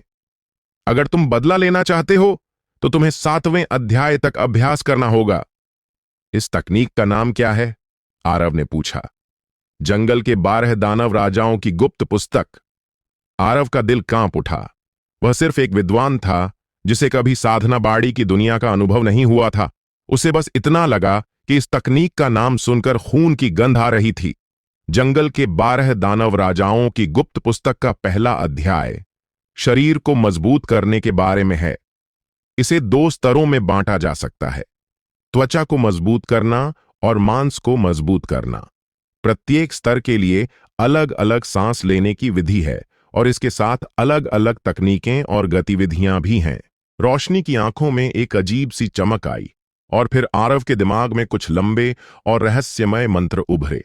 कोई अमर पर्वत या हरी भरी नदियां नहीं थीं, कोई धन्य स्थान नहीं, कोई सुंदर इमारतें नहीं, लेकिन इस साधारण से आंगन में, इस खिले हुए आड़ू के पेड़ के नीचे आरव ने अभ्यास शुरू किया। यह बहुत आकस्मिक लगता था, बहुत संयोग जैसा, और फिर भी ऐसा लगता था जैसे यह नियति में लिखा था। थोड़ी देर बाद रोशनी के मार्गदर्शन में आरव ने महसूस किया कि उसकी सांस लेने की प्रक्रिया धीरे धीरे सामान्य से अलग हो रही थी। यह इंसानों की सांस लेने की तरह नहीं लगता था। बार बार सुधार और अभ्यास के बाद आरव को धीरे धीरे एक एहसास होने लगा। इस तरह की सांस लेने से शरीर गर्म हो जाता था और अंदर का खून और मांस जलने और उबलने लगता था, जो अनंत ऊर्जा में बदलकर शरीर की सतह पर पहुंच रहा था। आरव को अपनी त्वचा पर खुजली और झुनझुनी का एहसास हुआ। त्वचा को मजबूत करने की यह सांस लेने की तकनीक जंगली बैल दानव राजा से ली गई है। इसे चलते, खड़े, बैठे या लेटे हुए किसी भी स्थिति में अभ्यास किया जा सकता है। बैल स्वभाव से कठोर होते हैं और उनकी त्वचा इतनी मजबूत होती है कि तलवार और चाकू भी इसे भेद नहीं सकते। तुम धीरे धीरे इसे स्वयं अनुभव करोगे। यह देखकर कि आरव की सांस धीरे धीरे सामान्य हो रही थी, रोशनी मुड़ी और उसे परेशान किए कमरे में वापस चली गई। आरव पहले ही इस अद्भुत सांस लेने में डूब चुका था। हर सांस के साथ वह स्पष्ट रूप से महसूस कर सकता था कि उसकी त्वचा और अधिक खुरदरी, मजबूत और ताकतवर हो रही थी। रात धीरे धीरे खत्म हो गई। हालांकि आरव को समय बीतने का एहसास नहीं हुआ और वह यह भी भूल गया कि वह कहाँ था। वह बस मंत्र को समझता रहा और सांस लेता और छोड़ता रहा। जैसे ही सूरज की पहली किरण ने आकाश को चीर दिया, आरव का पूरा शरीर हिल गया और उसे अचानक ऐसा लगा जैसे उसके सिर से 2 बहुत सख्त चीजें बाहर निकल रही थीं और आकाश की ओर बढ़ रही थीं। उस पल आरव को ऐसा लगा जैसे वह वास्तव में एक अद्वितीय बैल दानव में बदल गया हो, जो स्वर्ग और पृथ्वी को निगल रहा हो। रोशनी, जो पहले कमरे में चुपचाप बैठी थी, ने अपने दिल में कुछ महसूस किया और उसकी नजर दीवार को भेद कर आरव पर पड़ी। इतनी जल्दी सार समझ लिया? हाँ, तुम दानव साधना में प्रतिभाशाली हो। मैंने जो अवसर दिया वह वाकई इसके लायक था। रोशनी की आंखों में प्रशंसा की एक झलक दिखी। बिना कोई हलचल किए वह अजीब ढंग से आंगन में आई और आरव के सामने प्रकट हुई। धड़ाम! आरव, जो अभ्यास में डूबा था, अचानक एक बाहरी बल से टकराया। वह दूर उड़ गया और स्वाभाविक रूप से उसकी सांस रुक गई। आरव जमीन से उठा, उसे थोड़ा चक्कर आ रहा था। उसने चारों ओर देखा और पाया कि आंगन में कोई और नहीं था। आरव ने भौहें सिकोड़कर पास ही खड़ी रोशनी की ओर देखा। क्या तुम खुद को मारना चाहते हो? रोशनी ने अपनी आंखों में प्रशंसा छिपा ली थी और ठंडे स्वर में कहा। क्या? आरव हैरान देखा। रोशनी ने अपनी आस्तीन लहराई और आरव के सामने हवा में एक चमकता हुआ पानी का दर्पण प्रकट हुआ। आरव अवाक रह गया। यह तरीका वाकई उसकी समझ से परे था। लेकिन जब आरव ने पानी के दर्पण में अपनी शक्ल देखी तो उसकी आंखों में हैरानी डर में बदल गई। ऐसा कैसे हो सकता है? आरव का शरीर पहले से ही थोड़ा पतला था, लेकिन पानी के दर्पण में वह पहले से कहीं ज्यादा पतला दिख रहा था। यह कहना गलत नहीं होगा कि वह हड्डियों का ढांचा बन गया था। अगर चेहरे की विशेषताएं और गालों की बनावट परिचित न होती तो आरव कभी नहीं मानता कि दर्पण में दिख रहा व्यक्ति वह स्वयं है। कोई भी अभ्यास हो, शक्ति हवा में से नहीं आती। अमर, बुद्ध और दानवों के 3 संप्रदाय स्वर्ग और पृथ्वी की आध्यात्मिक ऊर्जा को अपने शरीर में समाहित करते हैं। कुछ उन्नत कौशल वाले दानव सूर्य और चंद्रमा की सार को भी सांस के जरिए ले सकते हैं ताकि अपने शरीर को शुद्ध करें। लेकिन तुम अभी उस स्तर पर नहीं पहुंचे हो। हर बार जब तुम सांस लेते और छोड़ते हो, तुम अपने खून और मांस का सार शुद्ध करते हो। अगर तुम इस तरह अभ्यास करते रहे तो 3 दिन में तुम मर जाओगे। तो फिर क्या करना चाहिए? आरव हैरान था। बेशक, मांस और खून खाकर अपनी ऊर्जा को फिर से भरना होगा और फिर अभ्यास जारी रखना होगा। खाने की बात सुनते ही आरव का पेट गुर्राने लगा। भूख का एक अनियंत्रित एहसास उसके शरीर में फैल गया, जिसने उसे लगभग पागल कर दिया। आरव तेजी से रसोई की ओर बढ़ा और वहां मौजूद हर खाने की चीज को तूफान की तरह खा गया। 1 घंटे से भी कम समय में उसने रसोई में मौजूद हर खाने योग्य चीज अपने पेट में डाल दी, जिससे उसकी भूख थोड़ी कम हुई। उस पल तक आरव को एहसास हुआ कि उसने पूरी रात नहीं सोया था, लेकिन उसे बिल्कुल थकान नहीं थी, बल्कि वह ऊर्जा से भरा हुआ था और उसकी हर हरकत में ताकत थी। आरव ने पास पड़ा एक पतला लोहे का बेसिन उठाया और अपनी उंगलियों से उसे जोर से दबाया। उसने देखा कि लोहे के बेसिन पर कुछ साफ उंगलियों के निशान बन गए थे। हाय, इतनी ताकत! आरव चुपके से हैरान था। सिर्फ एक रात के अभ्यास के बाद इतना बड़ा बदलाव आ गया था। आरव को अचानक भविष्य में बहुत आत्मविश्वास महसूस हुआ। मुझे विश्वास है कि अगर जतिन अमर संप्रदाय से लौट भी आए तो मेरे पास उससे लड़ने की ताकत होगी। इस समय आरव को अभी भी जंगल के 12 दानव राजाओं की गुप्त पुस्तक की भयावहता का पता नहीं था। यह कौशल वास्तव में एक अद्वितीय दानव पुस्तक थी, जो यिन और यांग को पकड़ सकती थी, नियति को छीन सकती थी, ब्रह्मांड को बदल सकती थी और ऊर्जा मशीन को मोड़ सकती थी। यह इस दुनिया की चीज ही नहीं थी। दूसरे दिन आरव सुबह सुबह बाजार गया और अगले कुछ दिनों के लिए खाने के लिए कुछ गायें खरीदी। सब कुछ तय करने के बाद आरव रोशनी के कमरे में आया, दरवाजा खटखटाया और पूछा, मिस दियू। आरव के खटखटाने पर दरवाजा धीरे धीरे खुल गया। हालांकि बाहर पहले से ही उजाला हो चुका था, कमरा अभी भी अंधेरा था, जिसमें एक अजीब सा माहौल था। अंदर आओ, रोशनी की आवाज घर के अंदर से आई। आरव ने गहरी सांस ली और अंदर कदम रखा। एक अजीब सा एहसास उसके दिमाग में आया और आरव को ऐसा लगा जैसे उसका शरीर एक नरम और ठंडी पानी की परत से गुजरा हो और वह किसी दूसरी दुनिया में प्रवेश कर गया हो। आरव ने नजर घुमाई और हैरान रह गया। उसके सामने रोशनी का कमरा बिल्कुल नहीं था, बल्कि एक ऐसी जगह थी जो उसके हवेली से भी ज्यादा विशाल थी। उसके पैरों के नीचे हरी घास थी और पास में एक लकड़ी का डोल रखा था, जो आधे आदमी की ऊंचाई से ज्यादा था। रोशनी एक बड़े नीले पत्थर पर तिरछे बैठी थी। उसकी मुद्रा आलसी थी। हालांकि उसने ढीला ढाला खून लाल रंग का लबादा पहना था, फिर भी वह उसकी पतली और आकर्षक आकृति को नहीं छिपा सका। यह है। आरव ने थोड़ा सा मुंह खोला। इस छोटे से दिन में रोशनी ने कई ऐसे तरीके दिखाए जो वह समझ नहीं सका, जो अजीब और आकर्षक थे। यह है शून्यता। जब तुम एक निश्चित स्तर पर पहुंच जाओगे, तब तुम समझ जाओगे। अब इस पर ज्यादा मत सोचो। रोशनी ने बिना किसी सवाल के जवाब दिया। यह वह प्रशिक्षण मैदान है जो मैंने खोला है। अब से तुम यहीं अभ्यास करोगे। रोशनी नीले पत्थर से हल्के से कूदकर नीचे आई और बोली, मैं तुम्हें 3 और चालें सिखाऊंगी, जिन्हें जंगली बैल की 3 चालें कहते हैं। इन्हें अभ्यास करते समय सांस लेने की विधि के साथ जोड़ना होगा। पहली चाल है आकाश साधना का कदम। हालांकि यह सिर्फ एक चाल है, इसमें अनगिनत बदलाव हैं। यह पैरों की तकनीक को विकसित करने का एकमात्र तरीका है। रोशनी ने बोलते हुए घास पर चलना शुरू किया। आरव ने अपने विचारों को समेटा, आंखें पूरी तरह खोल लीं और रोशनी के हर कदम और हर गतिविधि को ध्यान से देखा। डर था कि कहीं कोई बारीकियां छूट न जाएं। रोशनी के कुछ कदम उठाने के बाद आरव ने कुछ हद तक कुछ समझ लिया। यह कदम देखने में साधारण लगता था, लेकिन अगर ध्यान से देखो तो पाओगे कि रोशनी का हर कदम ऐसा था जैसे वह कीचड़ और पानी में से चल रही हो। छाती को अंदर रखो और पीठ को सीधा, घुटनों को मोड़ो और कोहनियों को नीचे करो। शरीर का केंद्र नीचे रखो, घुटने पैर की उंगलियों के ऊपर हों और फिर भी बड़े कदम उठाओ। हर कदम के बीच की दूरी ऐसी लगती थी जैसे इसे सटीक रूप से मापा गया हो, बिना किसी गलती के। रोशनी रुकी, मुड़ी और आरव की ओर देखकर बोली, यहां आओ। आरव ने जल्दबाजी में अभ्यास शुरू नहीं किया। इसके बजाय वह वहां खड़ा रहा और काफी देर तक सोचता रहा। फिर उसने पहला कदम उठाया। जैसे ही उसने यह कदम उठाया, आरव को लगा कि कुछ गलत था। रोशनी आरव के पास आई।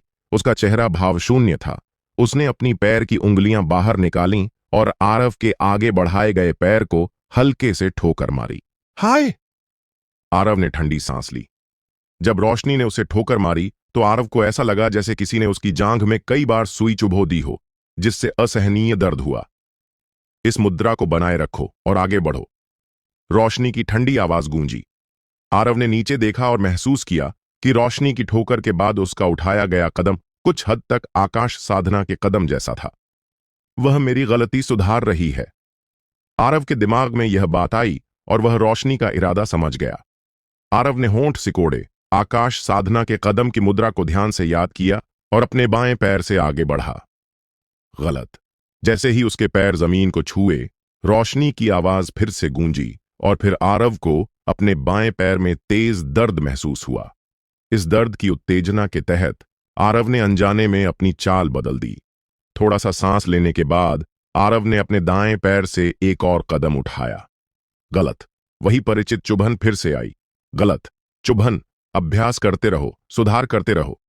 अभ्यास के अंत तक आरव को अपने पैरों का एहसास ही नहीं रहा, जो रोशनी की ठोकरों से सुन्न हो गए थे। आरव ने दांत पीस लिए और पसीने से तर हो गया। उसे सिर्फ इतना पता था कि उसे चलते रहना है। पता नहीं कितना समय बीता।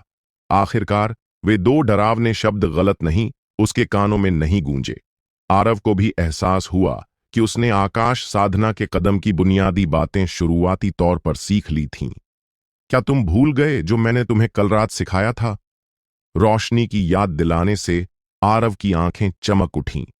आकाश साधना का कदम अभ्यास करते समय उसने कल रात सीखी गई सांस लेने की विधि को जोड़ना शुरू किया। पहले तो आरव दोनों को अच्छी तरह जोड़ नहीं पाया। वह अक्सर एक कदम उठाता और फिर उसकी सांस टूट जाती। लेकिन समय बीतने के साथ आरव ने धीरे धीरे इस सांस लेने की विधि और आकाश साधना के कदम के बीच का संबंध पाया। यह सांस लेने की विधि आकाश साधना के कदम के साथ सह अस्तित्व के लिए बनाई गई थी। आरव तेजी से चलने लगा। उसके पैरों की सुन्नता गायब हो गई। उसका मांस और खून जलता रहा। उसके पैरों में अनंत शक्ति सी लगने लगी और उसके कदम और बड़े होते गए। बिना किसी हलचल के उसने एक कदम उठाया और आधा मीटर दूर जा पहुंचा। आरव को पता था कि उसने सही अभ्यास किया था और वह और खुश होने लगा। लेकिन किसी कारण से आरव को हल्का सा लग रहा था कि उसके आकाश साधना के कदम में कुछ कमी थी। अनजाने में आरव ने नीले पत्थर पर तिरछे बैठी रोशनी की ओर देखा। इस पल रोशनी का चेहरा तिरस्कार से भरा था। उसकी आंखें उपहास से चमक रही थीं। आरव ने सोचा, मैंने सांस लेने की तकनीक और आकाश साधना के कदम को इतनी अच्छी तरह जोड़ लिया है, फिर भी वह मुझ पर इतना तिरस्कार क्यों दिखा रही है? आरव को गुस्सा आया, इसलिए उसने जानबूझकर आकाश साधना के कदम का उपयोग करके नीले पत्थर के चारों ओर चक्कर लगाया और रोशनी के सामने हिलता डुलता रहा। थोड़ी देर बाद रोशनी ने ठंडा सा हंसते हुए कहा, क्या तुम वाकई खुद को खेत जोतने वाला बैल बनाना चाहते हो? यह कदम आकाश साधना के लिए है, जमीन को नहीं। आरव हैरान रह गया और रुक गया। रोशनी नीले पत्थर से उतरी और बाहर की ओर चलते हुए ठंडे स्वर में बोली, जब तुम आकाश साधना के गहरे अर्थ को समझ लोगे, तब तुम्हें इस चाल की सार समझ में आएगी। आरव को आखिरकार समझ आया कि उसके आकाश साधना के कदम में क्या कमी थी। यह कदम आकाश में एक नाली साधना के लिए है। इसके लिए कितने साहस और गति की जरूरत है। भले ही तुम इस कदम को बहुत कुशलता से अभ्यास कर लो, अगर तुम में इस तरह का साहस और गति नहीं है तो तुम सिर्फ साधारण दुनिया में खेत जोतने वाले बैल बनकर रह जाओगे। आकाश साधना, आकाश साधना। आरव बार बार इस पर विचार करता रहा और धीरे धीरे उसके दिमाग में एक प्रबुद्धता उभरने लगी। रोशनी कमरे से बाहर निकली और आंगन में आई। हल्के से मुस्कुराई, बिना आरव के सामने दिखाई गई ठंडक और कठोरता के कोई निशान के। उसने सिर्फ एक दिन और एक रात में इस स्तर तक साधना कर ली है वह मुझसे उस समय से थोड़ा ज्यादा शक्तिशाली लगता है। आड़ू के पेड़ के नीचे उस महिला की बुदबुदाहट हल्की थी और हवा के साथ धीरे धीरे गायब हो गई। पिछले 1 महीने में आरव ने अधिकांश समय प्रशिक्षण मैदान में आकाश साधना के कदम का अभ्यास करते हुए बिताया। आकाश साधना की गति को समझने की कोशिश की और बहुत अनुभव प्राप्त किया। इस दौरान आरव कभी कभी बाहर जाता था और कुछ गायें और भेड़ें खरीदता था और उसे कुछ खबरें अस्पष्ट रूप से सुनाई दी। कहावत है कि जब एक व्यक्ति सफल होता है तो पूरा परिवार समृद्ध होता है। सेन परिवार पहले देवगिरी टाउन में एक साधारण परिवार था, लेकिन इस दौरान कई मार्शल आर्ट्स मास्टर सेन परिवार में शामिल हो गए थे। सबकी नजरों में सेन परिवार का उदय निश्चित था। अगर कीर्ति अपनी साधना में सफल हो जाती है तो भले ही वह घर वापस सिर्फ एक बार आए, यह सेन परिवार को पीढ़ियों तक आशीर्वाद देने के लिए काफी होगा। इन मार्शल आर्ट्स मास्टर्स को भी अमर संप्रदाय में शामिल होने का मौका मिल सकता है, भले ही वह नौकर के रूप में ही क्यों न हो। इसके विपरीत प्रतिहार परिवार हाल ही में मुश्किल में था। देवगिरी टाउन में पहले से ही 3 बड़े परिवार थे: वशिष्ठ परिवार, लोहित परिवार और यादव परिवार। प्रतिहार परिवार हाल के वर्षों में उभरा था। इसके अलावा विशाल एक जन्मजात मास्टर था और आरव को भी काफी प्रसिद्ध थी, इसलिए चारों परिवार शांति से रहते थे। लेकिन अब आरव की प्रसिद्धि और सम्मान नष्ट हो गया था। वह एक नीच बन गया था और उसने अमर लोगों को भी नाराज कर दिया था। तीनों परिवार अब हरकत में आने को तैयार थे और वे सभी देवगिरी टाउन में प्रतिहार परिवार के कारोबार को हथियाना चाहते थे और कई छोटे बड़े टकराव हो चुके थे। हालांकि आरव ने इन बातों को दिल पर नहीं लिया। प्रतिहार महल में मुख्य प्रबंधक देवनाथ स्थिति को नियंत्रित कर रहे थे और गौरी शंकर जैसे अधिग्रहित मास्टर भी थे। सबसे महत्वपूर्ण बात यह थी कि बड़ा भाई बाहर था और देवगिरी टाउन में नहीं था। जब बड़ा भाई वापस आएगा अपनी बिजली जैसी रणनीतियों के साथ, वह निश्चित रूप से इन बदमाशों को दबा देगा। एक दिन रोशनी आरव के पास आई और बोली, मैं तुम्हें अगली 2 चालें सिखाऊंगी। जब तुम अभ्यास करो तो इन तीनों चालों को एक साथ जोड़ना होगा। थोड़ा रुककर रोशनी ने शांत स्वर में कहा, जंगल के 12 दानव राजाओं की गुप्त पुस्तक में अधिकांश चालें हत्या की तकनीकें हैं। अगली 2 चालें ऐसी ही हैं, इन्हें याद रखो। पहली चाल है जंगली बैल चंद्रमा। रोशनी ने एक कदम आगे बढ़ाया, बिल्कुल आकाश साधना के कदम की मुद्रा में। फिर वह आगे झुकी, अचानक अपनी भुजाओं को अपने पेट के नीचे से बाहर निकाला, मुट्ठियां बंद कीं, अपनी तर्जनी की उंगलियां थोड़ा ऊपर उठाईं और आगे की ओर बढ़ाया, थोड़ा ऊपर की ओर। उस पल रोशनी आरव की नजरों से गायब हो गई थी और उसकी जगह एक दबंग बैल दानव था जिसके सींग आकाश की ओर उठे थे। रोशनी की भुजाएं बैल के सींगों की तरह थीं और उसकी मुट्ठियों पर तर्जनी की उंगलियों के जोड़ सींगों की नुकीली नोक की तरह थे। यह जंगली बैल चंद्रमा की मुद्रा आकाश साधना के कदम पर आधारित है। पहले आकाश साधना की गति के साथ कदम उठाओ, कमर और पेट से एक साथ बल लगाओ और दोनों मुट्ठियों से प्रहार करो। इसमें ऊपर की ओर धक्का देने की शक्ति और उठाने की ताकत दोनों की जरूरत है। रोशनी ने ध्यान से समझाया और आरव ने ध्यान से सुना। फिर भी जब आरव ने वास्तव में अभ्यास शुरू किया तो उसे कष्ट सहना पड़ा। रोशनी ठंडे चेहरे के साथ पास खड़ी थी। अगर उसे कुछ गलत दिखता तो वह ठोकर मार देती थी। पलक झपकते ही एक दिन बीत गया। खाना खाने में बाद रोशनी बोली, चाकू लो और मुझ पर वार करो। हां? आरव थोड़ा हैरान था और रोशनी का इरादा समझ नहीं पाया। रोशनी ने कहा, वैसे मैं तुम्हें तीसरी चाल भी सिखाऊंगी, इसे मैं तुम्हें नहीं सिखा सकती। तुम्हें खुद उस पल में होने वाले बदलावों को अनुभव करना होगा। आरव को पता था कि रोशनी की क्षमता के साथ भले ही वह पूरी ताकत से वार करे, वह उसे चोट नहीं पहुंचा सकता। आरव ने तेज चाकू को मजबूती से पकड़ा और रोशनी के कंधे पर वार किया, साथ ही रोशनी की गतिविधियों पर ध्यान केंद्रित किया। रोशनी शांत दिखी। उसने बस अपने हाथ में एक पतली सी लकड़ी को उठाया और उसे आने वाले तेज चाकू पर हल्के से रख दिया। धड़ाम! एक कड़क आवाज हुई और आरव हैरान खड़ा रह गया। पतली लकड़ी वैसी ही थी, लेकिन आरव के हाथ में चाकू का सिर्फ हत्था बचा था और उसकी धार पूरी तरह टूटकर जमीन पर बिखर गई थी। इसके अलावा आरव को रोशनी का कोई बल महसूस नहीं हुआ, वरना चाकू का हत्था अभी भी उसके हाथ में नहीं होता और उड़ गया होता। सबसे साधारण लकड़ी तेज धार को टुकड़े टुकड़े कर सकती थी। अगर यह प्रहार चाकू धार पर नहीं बल्कि मांस और खून के शरीर पर पड़ा होता तो क्या वह मांस और खून का शरीर टुकड़े टुकड़े नहीं हो जाता? तीसरी चाल को मशाल ब्लेड कहते हैं। यह साधारण लगता है, लेकिन इसमें इस चाल का सार है। रोशनी ने कहा, तुमने एक बार मुझसे पूछा था कि त्वचा को मजबूत करने का कौन सा स्तर छोटी सफलता माना जाता है। मैं अब तुम्हें बताती हूं। जब तुम्हारी हथेली एक साधारण लकड़ी जितना तेज हो जाए तो तुमने छोटी सफलता हासिल कर ली है।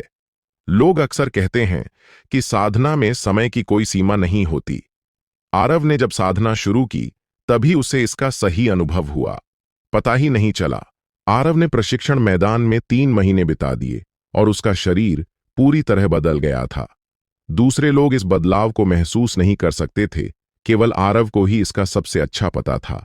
इस दौरान आरव की त्वचा और अधिक मजबूत हो गई थी और साधारण तलवारें और चाकू इसे भेद नहीं सकते थे, क्योंकि उसने आकाश साधना का कदम और जंगली बैल का चंद्रमा देखना अभ्यास किया था। सांस लेने की विधि के साथ मिलकर आरव की त्वचा और अधिक मजबूत हो गई थी। हर इशारा और गतिविधि मजबूत और शक्तिशाली ताकत से भरी थी। हालांकि आरव को जो परेशान कर रहा था वह यह था कि वह ब्लैक ब्लेड तकनीक को कभी समझ नहीं पाया। प्रशिक्षण मैदान में आरव ने गहरी सांस ली, अपनी छाती को अंदर किया और पीठ को सीधा किया और अपने बाएं पैर से आगे बढ़ा, जो बिल्कुल आकाश साधना के कदम की मुद्रा थी। मूल रूप से आरव वहां खड़ा था, एक कमजोर विद्वान की तरह दिख रहा था, लेकिन जैसे ही उसने यह कदम उठाया उसका पूरा रंग रूप नाटकीय रूप से बदल गया, जैसे वह पूरे आकाश को अपने पैरों तले रखना चाहता हो। उसी समय आरव ने अपनी कमर और पेट से बल लगाया, आगे झुका और अपनी मुट्ठियों को आगे बढ़ाया। जब उसने अपने मुंह और नाक से सांस छोड़ी तो उसने बैल के रंभाने जैसी आवाज निकाली, जो मंद, शक्तिशाली और चौंकाने वाली थी। आकाश साधना का कदम और जंगली बैल चंद्रमा, दोनों चालें एक साथ इतनी सहज थीं जैसे बहता पानी, और सांस लेने की विधि के साथ मिलकर और भी शक्तिशाली थीं। नीले पत्थर पर बैठी रोशनी ने यह दृश्य देखा और चुपके से सिर हिलाया। जंगली बैल चंद्रमा के बाद आरव ने अपनी गतिविधि जारी रखी, अपनी मुट्ठी को हथेली में बदला और उसे आगे की ओर झुलाया। तीसरी चाल, ब्लैक ब्लेड, धड़ाम। हथेली ने हवा में एक कड़क आवाज की। आरव ने हल्के से आह भरी और सिर हिलाया। अभी भी सही नहीं था। यह हथेली का प्रहार डरावना लग रहा था, लेकिन इसमें ब्लैक ब्लेड का परिवर्तन नहीं हुआ। रोशनी ने अपनी नजर हटा ली। 3 महीनों में आरव इस स्तर तक पहुंच गया था जो उसकी अपेक्षाओं से परे था। ब्लैक ब्लेड जंगली बैल की 3 चालों में सबसे मुश्किल और शक्तिशाली है। इसे सिर्फ मेहनत से अभ्यास करके इसका सार नहीं समझा जा सकता। इसके लिए थोड़ी समझ की जरूरत है, वरना 3 महीनों में नहीं, 3 साल में भी या 30 साल में भी इस चाल को नहीं समझा जा सकता। आरव बार बार असफलता से थोड़ा उदास हो गया था, इसलिए वह प्रशिक्षण मैदान से बाहर निकला, आंगन में आराम करने गया और चारों ओर देखने लगा। अनजाने में आरव की नजर पास में एक पीली गाय पर पड़ी, जो नरम घास चबा रही थी, और वह अचानक रुक गया। यह पीली गाय बाजार में सबसे आम गाय थी, जिसे किसान खेत जोतने के लिए इस्तेमाल करते थे। इस समय उसने अपने मुंह में घास की पत्तियां चबाईं और उन्हें अपने पेट में निगल लिया। उसने सिर नीचे किया और अपनी जीभ बाहर निकाली, एक मुट्ठी नरम घास पर लपेटी। एक लपेट और खींचने के साथ वह मुट्ठी नरम घास उसके मुंह में चली गई। आरव की आंखें धीरे धीरे चमकने लगीं और उसके दिमाग में एक प्रेरणा की चिंगारी जगी। ये नरम घास सबसे आम थीं, जिनके पत्ते पतले और किनारों पर दांतेदार थे। जब आरव बच्चा था तो उसका ध्यान न देने पर इन घास की पत्तियों ने उसे खरोंच दिया था। गाय की जीभ इतनी चिकनी और नरम थी, लेकिन उसे इन घासों से डर नहीं था। हथेली गाय की जीभ की तरह है और ब्लेड घास की तरह। यही गाय की जीभ लपेटने वाले ब्लेड का सार है। आरव बहुत खुश हुआ। पीली गाय के घास खाने का दृश्य उसके दिमाग में बार बार उभर रहा था। उसने उस पल में होने वाले बदलावों को महसूस किया, बार बार उस पर विचार किया और अनजाने में अभ्यास शुरू कर दिया। क्या तुमने सुना कि प्रतिहार परिवार के साथ कुछ अनहोनी हो गई? कहा जा रहा है कि प्रतिहार परिवार का रेस्तरां तोड़फोड़ दिया गया। शायद अब वह चल नहीं पाएगा। लगता है कोई मर भी गया। इतना गंभीर? हवेली के बाहर होने वाली चर्चा की आवाज से आरव का अभ्यास टूट गया। आरव साधना से जागा, उसका दिल बैठ गया। उसने दरवाजा खोला और सीधे प्रतिहार महल की ओर भागा। रास्ते में आसपास के लोगों की चर्चाओं को सुनते हुए आरव को घटना का अंदाजा हो गया। मामला यह था कि कुछ लोग प्रतिहार परिवार के रेस्तरां में हंगामा कर रहे थे और चीजें तोड़ रहे थे। देवनाथ ने अपने आदमियों को लेकर वहां पहुंचा, लेकिन अप्रत्याशित रूप से ये लोग बांध के चरण में पूर्णता प्राप्त मास्टर थे। वे अच्छी तरह तैयार थे और उन्होंने देवनाथ और दूसरों को घायल कर दिया। कमबख्त, मैं ये गुस्सा नहीं सह सकता। जैसे ही आरव पहुंचा, उसने गुस्से में भरी एक चीख सुनी। उस आदमी का नाम सुल्तान था। वह प्रतिहार महल के गार्डों में से एक था और उसका स्वभाव बहुत उग्र था। कमरे में मौजूद लोग प्रतिहार परिवार के सबसे भरोसेमंद लोग थे। आरव ने 2 साल की उम्र में अपने माता पिता को खो दिया था। देवनाथ और अन्य लोग प्रतिहार परिवार के सबसे शुरुआती लोग थे और वे उससे बहुत प्यार करते थे। शुरुआत में यही दर्जन भर लोग थे जिन्होंने मेरे बड़े भाई को देवगिरी टाउन में स्थापित होने में मदद की थी, और 2 पीढ़ियों के बीच का रिश्ता बहुत गहरा था। एक तेज दवा की गंध चेहरे पर आई, जिसमें हल्की सी खून की गंध मिली हुई थी। दूसरा, युवा मास्टर आ गया। प्रतिहार महल में कोई भी आरव के साथ अनादर से पेश नहीं आता था, भले ही उसने अपनी प्रसिद्धि और सम्मान खो दिया हो। आरव ने सिर हिलाया और बिस्तर पर लेटे एक बूढ़े आदमी की ओर देखा। दूसरे युवा मास्टर। बूढ़े के बाल और दाढ़ी पूरी तरह सफेद थे।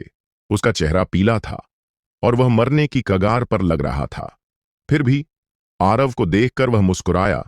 उसकी आंखों की गहराई में प्यार की एक झलक थी। देवनाथ प्रतिहार महल के मुख्य प्रबंधक थे। हालांकि उनके पास कोई मार्शल आर्ट्स कौशल नहीं था। प्रतिहार परिवार में हर कोई, जिसमें विशाल भी शामिल था, उनका बहुत सम्मान करता था। देवनाथ पतले और बूढ़े थे। अब जब उन्हें इतना गंभीर आघात लगा था, यह अज्ञात था कि वे बच पाएंगे या नहीं। देवनाथ अंकल, दूसरा पक्ष कौन है? आरव के दिल में गुस्सा था, लेकिन उसका चेहरा बहुत शांत था। वह बिस्तर के पास आया और धीरे से पूछा, और कौन हो सकता है? निश्चित रूप से लोहित, वशिष्ठ और यादव परिवारों के उन बदमाशों ने किया होगा। सुल्तान ने गाली दी। यह मामला इतना आसान नहीं है। बोलने वाला व्यक्ति 40 साल का था। उसका चेहरा शांत था।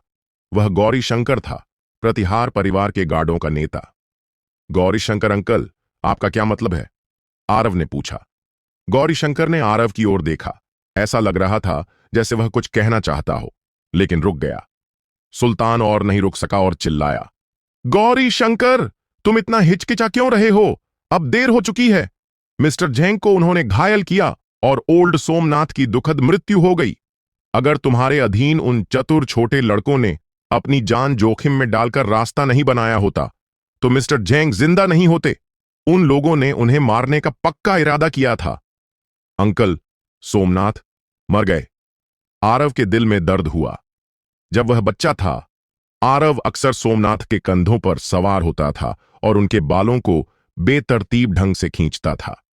लेकिन चाहे आरव कुछ भी करे, अंकल सोमनाथ कभी गुस्सा नहीं हुए, बल्कि सिर्फ हंसते हुए उसके साथ खेलते थे।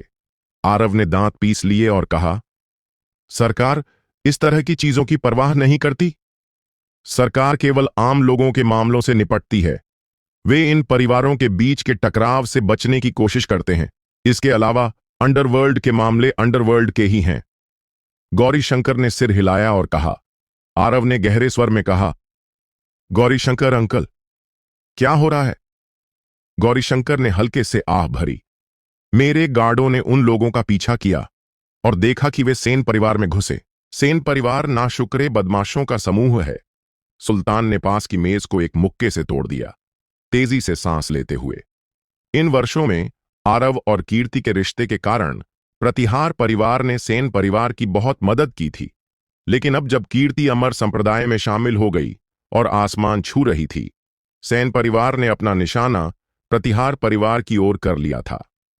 गौरीशंकर ने जोड़ा, मैंने कुछ जांच की और पता चला कि सेन परिवार इन दिनों एक रेस्तरां बनाने की योजना बना रहा है और हमारा प्रतिहार परिवार का रेस्तरां उनके रास्ते में आ रहा है। आरव का चेहरा भावशून्य था। वह चुपचाप गौरीशंकर का विश्लेषण सुन रहा था। खांस। देवनाथ कुछ बार खांसे और हल्के से हाँफते हुए बोले, हालांकि इस मामले में सेन परिवार ने अगुवाई की, लेकिन यह संभव है कि बाकी 3 परिवारों ने पीछे से आग भड़काई हो। इस मामले को यहीं रोक दो और बड़े बेटे के लौटने के बाद इस पर चर्चा करें। क्या हमें बस इसे सहना है? सुल्तान ने दांत पीस ली। गौरीशंकर ने आह भरी, अभी के लिए बस सह लो। सेन परिवार बहुत तेजी से उभर रहा है और उन्होंने शायद कुछ जन्मजात मास्टर्स को भर्ती कर लिया है। अगर हम जल्दबाजी में उनसे भिड़ने गए तो शायद हम हार जाएंगे। बड़ा बेटा कब लौटेगा? पता नहीं, शायद जल्द ही। आरव ने अचानक कहा, देवनाथ अंकल, आप अपना अच्छे से ख्याल रखें। मैं बाहर जाकर थोड़ी ताजी हवा लेता हूं। यह कहकर आरव मुड़ा और चला गया। 3 महीने पहले आरव की आधिकारिक उपाधि छीन ली गई थी, कीर्ति चली गई थी और इसके साथ ही घोड़े चेतक की मृत्यु हो गई थी, जिससे उसके दिल में एक गहरी नाराजगी थी। वरना वह उस रात इतना बेकाबू नहीं होता और उस बदमाश को चाकू मार देता। इस दौरान रोशनी के मार्गदर्शन में आरव ने कठिन अभ्यास किया, लेकिन वास्तव में उसने अपनी नाराजगी को बाहर नहीं निकाला। अब जब प्रतिहार परिवार को ऐसी विपत्ति का सामना करना पड़ा था, देवनाथ गंभीर रूप से घायल हो गए थे और सोमनाथ की दुखद मृत्यु हो गई थी। इससे आरव पूरी तरह से गुस्से में आ गया था। जब आरव प्रतिहार महल से बाहर निकला तो उसके दिमाग में सिर्फ 4 शब्द बचे थे, यह बहुत ज्यादा है। आरव को मार्शल आर्ट्स की दुनिया में अधिग्रहित और जन्मजात क्षेत्रों के बीच के अंतर का कुछ सामान्य अंदाजा था। अधिग्रहित और जन्मजात दोनों को 4 स्तरों में बांटा गया है: प्रारंभिक, मध्य, अंत और पूर्ण। बड़ा भाई विशाल प्रारंभिक जन्मजात स्तर का मास्टर था। आरव को यकीन नहीं था कि अपने मौजूदा स्तर पर वह किस स्तर के मास्टर से मुकाबला कर सकता था। आरव के विचार में सिर्फ 3 महीने के अभ्यास से उन लोगों की दशकों की मेहनत का मुकाबला नहीं किया जा सकता था। लेकिन आरव फिर भी सेन परिवार में जाकर न्याय मांगना चाहता था। आखिरकार उसने 10 साल से ज्यादा पढ़ाई की थी और उसका मानना था कि हर चीज तर्क पर आधारित होनी चाहिए। सेन परिवार को उसे एक जवाब देना होगा। थोड़ी देर बाद आरव सेन परिवार पहुंच गया। सिर्फ 3 महीनों में सेन परिवार में जबरदस्त बदलाव आ गया था। एक साधारण परिवार से यह अब शेण हवेली बन गया था। लाल रंग के दरवाजे के दोनों तरफ 2 शानदार पत्थर के शेर खड़े थे। अगर आरव को स्थान याद नहीं होता तो वह कभी नहीं मानता कि यह कीर्ति का घर था। आरव सीढ़ियां चढ़ा। बिना दरवाजा खटखटाए उसने अपनी भुजाओं से दरवाजा धक्का देकर खोला और अंदर चला गया। इस समय शेण हवेली के आंगन में काफी लोग जमा थे। खुशी से शराब पी रहे थे, बातें कर रहे थे और हंस रहे थे। बहुत खुश दिख रहे थे। आरव के अचानक घुस आने से आंगन में शोर धीरे धीरे कम हो गया। इन लोगों ने अपने काम रोक दिए और आरव को नाराज नजरों से घूरने लगे। इन लोगों से एक खुरदरी और बेकाबू हवा निकल रही थी। उनके चेहरों पर क्रूरता थी और पास में ठंडी चमक वाले हथियार रखे थे। किसी तेज नजर वाले ने आरव को पहचान लिया और तंज कसते हुए कहा, अरे, यह तो प्रतिहार परिवार का दूसरा युवा मास्टर नहीं है? हमारे ग्रेट शिवी राज्य का जुरेन शेण हवेली में आने का समय कैसे मिला? हाँ भाई, तुम्हें नहीं पता कि दूसरा युवा मास्टर आरव ने अपनी प्रसिद्धि और सम्मान छोड़ दिया है और अब एक बेकार आदमी है। ये बदमाश सभी तंज भरे चेहरों के साथ आरव को बुरी नजरों से घूर रहे थे। उन्होंने जानबूझकर अपने हथियारों को टकराया, जिससे चिंगारियां उड़ीं और तेज कड़क आवाजें हुईं। अगर कोई साधारण विद्वान होता तो भेड़ियों से घिरे इस दृश्य का सामना करके शायद उसके पैर कांपने लगते। आरव का चेहरा वैसा ही रहा, लेकिन वह आंगन के बीच में चला गया। उस दिन आरव ने अभी अभ्यास शुरू नहीं किया था, लेकिन अपनी आंतरिक नाराजगी के आधार पर उसने कन्नौज जनरेन का सामना करने की हिम्मत की थी। उसके सामने ये बदमाश जिंदान जनरेन की तुलना में बहुत कमजोर थे, तो वे उसे कैसे डरा सकते थे? आरव का चेहरा पानी की तरह गंभीर था। उसकी नजर आंगन में घूमी और उसने शांत स्वर में कहा, मैं विराट से मिलना चाहता हूं। विराट कीर्ति का भाई है। हाँ हाँ मिस्टर आरव, बिना बुलाए आए। मैं स्वागत करने नहीं आया, इसके लिए माफी मांगता हूं। आवाज सुनाई दी, लेकिन आदमी दिखाई नहीं दिया। आरव की नजर घूमी और आंगन के गलियारे में एक सफेद रंग के लबादे में एक आदमी धीरे धीरे उसकी ओर चल रहा था। मुस्कुरा रहा था, लेकिन उसकी आंखों में उपहास छिपा नहीं था। विराट ने सफेद रेशमी लबादा पहना था। उसकी कमर पर एक जेड लटका था और वह एक अमीर युवक की तरह दिख रहा था। लेकिन देवगिरी टाउन में हर कोई उसकी पृष्ठभूमि जानता था। इससे पहले विराट प्रतिहार परिवार के रेस्तरां का मालिक था और उसने यह आरव की खातिर किया था। विराट ने एक गिलास शराब उठाया और आरव की ओर चला। उसने गिलास आगे बढ़ाया और बनावटी मुस्कान के साथ कहा, दूसरे मास्टर आरव का यहां आना सम्मान की बात है। मैं आपको एक गिलास शराब पेश करता हूं। कृपया, आज की घटना किसका विचार था? आरव ने उसकी अनदेखी की और शांत स्वर में पूछा। विराट की मुस्कान वैसी ही रही। उसने सिर झुकाया और अनजान बनते हुए पूछा, मुझे समझ नहीं आया कि मिस्टर आरव किस बारे में बात कर रहे हैं। विराट, मुझे एक जवाब चाहिए। हत्यारा कौन है? आरव ने विराट की आंखों में देखा। उसका स्वर अभी भी शांत लग रहा था। विराट ने अपनी भौहें उठाईं, अपनी मुस्कान हटाई, सिर उठाकर गिलास में शराब पी ली और चुपके से कहा, ऐसा लगता है कि मिस्टर आरव सम्मान नहीं चाहते, बल्कि सजा चाहते हैं। यह कहकर विराट ने अपने हाथ में गिलास जमीन पर फेंक दिया और वह कई टुकड़ों में टूट गया। इस आवाज को सुनकर आंगन में मौजूद बदमाश एक के बाद एक खड़े हो गए। तलवारें निकालने की आवाजें गूंजने लगीं और हर एक हत्यारा और क्रूर हो गया। कमबख्त, मैं इस नालायक को और नहीं सह सकता। क्या वह सचमुच खुद को कोई बड़ा मालिक समझता है? वह तो बस एक नीच है। कितनी बेशर्मी! यह मैं, राहुल, था जिसने आज कार्रवाई की। मैंने उस सोमनाथ को अपने हाथों से मारा। एक आदमी चिल्लाया। और मैं? हाँ हाँ, कितना अफसोस, उस बूढ़े को मेरे थप्पड़ से नहीं मारा गया। आरव ने बात करने वालों की ओर देखा, सिर हिलाया और बोला, बहुत अच्छा, बहुत अच्छा। विराट ने ठंडा सा हंसा। आरव, खुद को दुख में मत डालो। मेरी बहन की खातिर मैं तुम्हें आज जाने दूंगा। निकलिए यहां से। विराट के शब्द पूरे होने से पहले ही आरव की जोरदार चीख ने उसे रोक दिया। आंगन में सभी के चेहरों पर अजीब भाव आए, जैसे उन्हें विश्वास न हो। विराट का चेहरा क्रूर हो गया और उसने ठंडे स्वर में कहा, तुमने मुझे गाली देने की हिम्मत की? आरव ने तिरछी नजर से देखा। इस नजर की तीव्रता ने विराट को डरा दिया। वह कुछ समझ पाता इससे पहले उसने देखा कि आरव ने हरकत की।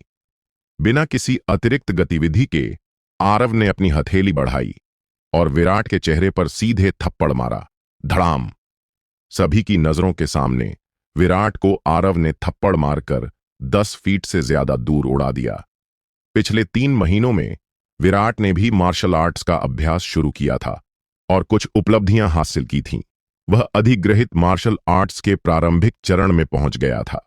उसे वाकई उम्मीद नहीं थी कि आरव उसे थप्पड़ मारकर उड़ा देगा। यह थप्पड़ तेज नहीं लग रहा था, लेकिन वह समय पर प्रतिक्रिया नहीं कर पाया। इस थप्पड़ ने बदमाशों को एक अलग एहसास दिया। सिर्फ अपनी हथेली की ताकत से वह किसी को दर्जन फीट दूर उड़ा सकता था। यह कोई साधारण आदमी नहीं कर सकता था। लेकिन वहां मौजूद हर व्यक्ति तलवारों और चाकुओं की बौछार से गुजरा था और उनमें से ज्यादातर अधिग्रहित क्षेत्र के अंतिम चरण में मास्टर थे। राहुल और उसके साथी अधिग्रहित क्षेत्र में पूर्णता प्राप्त थे और उन्होंने आरव को बिल्कुल गंभीरता से नहीं लिया। उसे मेरे लिए मार डालो। विराट के गाल सूज गए थे और उसके मुंह के कोनों पर खून था। वह जमीन पर लेटा था, आरव की ओर इशारा करते हुए चिल्लाया। विराट के आदेश की प्रतीक्षा किए बिना राहुल के नेतृत्व में कई लोग पहले ही आरव की ओर दौड़ पड़े थे और तलवारें और चाकू हर दिशा से काट रहे थे, ठंडी हवा के साथ। हालांकि आरव ने 3 महीने तक अभ्यास किया था, वह केवल 3 चालें जानता था और उसने कभी किसी से लड़ाई नहीं की थी। इस स्थिति का सामना करके आरव को थोड़ा डर लगा और उसने अनजाने में आकाश साधना का कदम इस्तेमाल किया और सामने खड़े राहुल की ओर दौड़ा। स्विश! आरव ने ये 2 कदम उठाए, जिसने 10 फीट से ज्यादा की आश्चर्यजनक दूरी तय की। उसकी गति इतनी तेज थी कि वह ज्यादातर हमलों से बच गया। सभी ने सिर्फ एक चमक देखी, एक आकृति गुजरी और तलवारें और चाकू चूक गए। बुरा हुआ। राहुल की आंखें तेजी से झपकीं और उसका चेहरा डर से सफेद पड़ गया। दूसरों को यह स्पष्ट रूप से महसूस नहीं हुआ, लेकिन सामने खड़े राहुल के दिल में डर था, क्योंकि आरव के 2 कदम उठाने के बाद उसे एक जबरदस्त ताकत ने दबा लिया था। इस पल आरव अब एक कमजोर विद्वान नहीं था, बल्कि एक क्रूर और आदमखोर जानवर था। राहुल का दिमाग हिल गया और उसकी गतिविधियां थोड़ी धीमी हो गईं। इस देरी के बाद आरव पहले ही राहुल के सामने पहुंच गया था। उसने अपनी भुजाएं अपने पेट के नीचे से बाहर निकालीं, मुट्ठियां बंद कीं, अपनी तर्जनी की उंगलियां उठाईं और आगे बढ़ाया। आरव इस गतिविधि से इतना परिचित था कि वह आंखें बंद करके भी इसे पूरी तरह कर सकता था। और इस बार आरव ने गुस्से में हमला किया, पिछले 3 महीनों की सारी नाराजगी को बाहर निकालते हुए। फफ! पूरा दृश्य शांत हो गया। राहुल के चेहरे पर अजीब भाव थे। उसने धीरे धीरे सिर नीचे किया और देखा कि उसकी छाती पर कटोरे के आकार के 2 खूनी छेद थे, जिनमें 2 मजबूत भुजाएं घुसी हुई थीं। पल में राहुल के चेहरे से खून उतर गया, उसका सिर एक तरफ झुका और वह मौके पर ही मर गया। सभी की नजरों में दोनों पक्षों ने सिर्फ एक राउंड में लड़ाई की। राहुल की चाकू आरव पर पड़ने से पहले ही आरव की भुजाओं ने राहुल की छाती को भेद दिया। खूनी मुट्ठी राहुल की पीठ से बाहर निकली, जो चौंकाने वाला था। हालांकि ये बदमाश अनुभवी और जानकार थे, उनके लिए इस दृश्य की कल्पना करना मुश्किल था। एक इंसान की मुट्ठी वास्तव में मांस और खून के शरीर को भेद सकती थी। अधिग्रहित साधना में पूर्णता प्राप्त एक मास्टर को एक कमजोर विद्वान ने सिर्फ एक चाल में हरा दिया। अगर कोई अपनी आंखों से न देखे तो कौन विश्वास करेगा? हत्या। आरव थोड़ा हक्का बक्का रह गया और उसके दिमाग में सिर्फ रोशनी की शांत आवाज गूंज रही थी। जंगल के 12 दानव राजाओं की गुप्त पुस्तक में अधिकांश चालें हत्या की तकनीकें हैं। हत्या की तकनीकें, ये तकनीकें इस्तेमाल होने पर लोगों को मार देती हैं। इस पल तक आरव को इन 3 शब्दों का सही अर्थ समझ में आया। जब आरव हैरान था, किसी ने अपनी चाकू उठाई और सीधे आरव की गर्दन पर काटा, जबकि दूसरा व्यक्ति अपनी तलवार को सीधे आगे बढ़ाकर आरव की पीठ में जोर से चुभोया। डिंग! डिंग! तेज हथियार के मांस में लगने की कोई आवाज नहीं आई, बल्कि सोने की तलवारों के टकराने जैसी आवाज आई। बड़ी तलवार का आरव पर कोई असर नहीं हुआ और तलवार उसके शरीर से टूट गई। हाय! वहां मौजूद सभी लोगों के चेहरों के भाव बहुत बदल गए और उन्होंने सांस खींची। अगर तलवार नहीं घुसी तो शायद आरव ने कोई उच्च गुणवत्ता वाला कवच पहना हो। इस्पात की चाकू ने स्पष्ट रूप से मांस और खून के शरीर में काटा, लेकिन अजीब तरह से उछल गई। इसका कोई स्पष्टीकरण नहीं था। क्षैतिज प्रशिक्षण मार्शल आर्ट्स? कैसा क्षैतिज प्रशिक्षण मार्शल आर्ट्स इतनी ताकत रखता है? हालांकि तलवार और चाकू ने आरव को चोट नहीं पहुंचाई, फिर भी उसे डगमगा दिया। त्वचा को मजबूत करने की तकनीक तलवार की तीव्रता को रोक सकती थी, लेकिन तलवार में निहित ताकत को नहीं रोक सकती थी। आरव को इस समय अपनी पीठ और गर्दन में तेज दर्द महसूस हुआ और उसने दांत पीसकर इसे सह लिया। तुम चोर मरने की तलाश में हो? आरव ने जोर से चिल्लाया। आकाश साधना का कदम छोड़ दिया और बाईं ओर के आदमी की ओर दौड़ा। धड़ाम! धड़ाम! आरव के पैरों ने बहुत सख्त नीले पत्थर की जमीन पर 2 बड़े गड्ढे खोद दिए। रेत और पत्थर उड़ने लगे, एक भयानक गति के साथ। उस आदमी का चेहरा बहुत बदल गया और उसे आखिरकार राहुल की मृत्यु से पहले महसूस हुए डर और सदमे का एहसास हुआ। आरव का रौब बहुत तेज था। सिर्फ एक कदम आगे बढ़ाने से उसकी हत्या की हवा ने उसे घुटन का एहसास कराया। पफ! यह अभी भी जंगली बैल का चंद्रमा देखना था। अधिग्रहित क्षेत्र के अंतिम चरण का एक मास्टर, जिसकी छाती में 2 खूनी छेद थे, वह मौके पर मर गया। आरव जैसे अजेय व्यक्ति का सामना करके सभी को समझ नहीं आ रहा था कि कहां से शुरू करें। पलक झपकते ही आरव ने 2 लोगों को मार डाला। उसके शरीर में खून उबल रहा था और शुरुआती घबराहट और तनाव कब का गायब हो चुका था। और तुम? आरव की आंखें मशालों की तरह तेज थीं जब उसने आखिरी व्यक्ति की ओर देखा। इस आदमी ने अभी देवनाथ को घायल करने की धमकी दी थी, और अब जब आरव उसे घूर रहा था, उसे अचानक रीढ़ में ठंडक महसूस हुई और उसके रोंगटे खड़े हो गए। सब मिलकर हमला करो! चाहे तुम्हारा क्षैतिज प्रशिक्षण कौशल कितना भी मजबूत हो, इसमें कमजोर बिंदु और सीमाएं होती हैं। वह आदमी चिल्लाया। हालांकि आंगन में बाकी लोग कुछ हद तक ललचाए हुए थे, फिर भी वे हिचकिचा रहे थे। वे आरव की हत्या की हवा से डर गए थे और तुरंत कार्रवाई नहीं की। आरव ने 3 कदम उठाए और पलक झपकते ही उस आदमी के सामने पहुंच गया। बिना कुछ कहे उसने फिर से जंगली बैल का चंद्रमा देखना चाल का उपयोग किया।